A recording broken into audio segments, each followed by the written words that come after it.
Ka tira kei te huri atu te titiro ki tētahi pūrongo no tētahi kapa. No te rohe o tainui waka kātū a te tūrei i te whānau, a te hauwhā i te whākaraka kātū mai tēnei kapa no reira. Kei a rātou te wā, ko tēnei te pūrongo o te Wharekura o Kirikiriroa.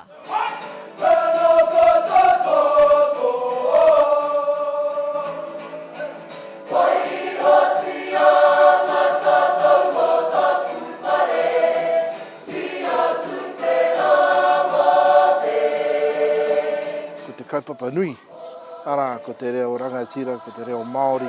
He taumata anō tēnei kia ki te ao whānui, i te atāhua, a tātou tamariki Māori.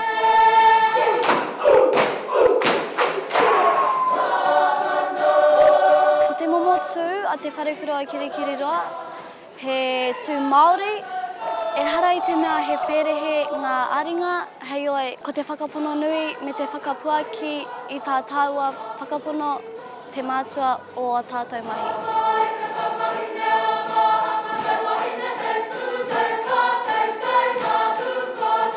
Ko te hoa haere o te awangawanga, ko te harikoa. I tēnei wā e rongo ana i tō mātou kapa i ngā āhuatanga e rua. Hei oi, kua rite tātou a te Wharekura o Kirikiriroa te whakaatu i te momo o tō mātou haka. Mo te Wharekura o Kirikiriroa, he mahi te mahi Māori. Koena te marau ki konei. Pai a tuhi pānui, engari koia ko ngā pukenga kia āhei ngā tamariki ki te mahi ngā mahi Māori.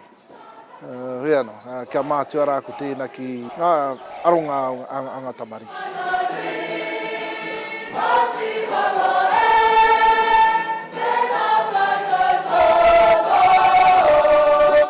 Ko tahi tonu ngā whainga o tā mātou kapa, te whakatinana i ngā pau o tā mātou whare haka, e mea nei haka mo te homo tunu atu.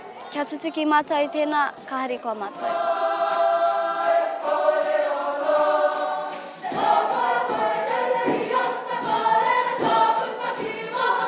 Ahakoa, oetahi kāre anō kua tūkerungi i te atamira haka, he haka te kai. Pōnoa, aonoa, mane ki te praere, ara anō atu, ka hōhapea ngā mātua ki te rongo i te hama o te wāwai i te haka. Hoi anō, ko ia te tikanga e tukua mai, e tukua ngā tamariki ki haramai ki tēnei kura.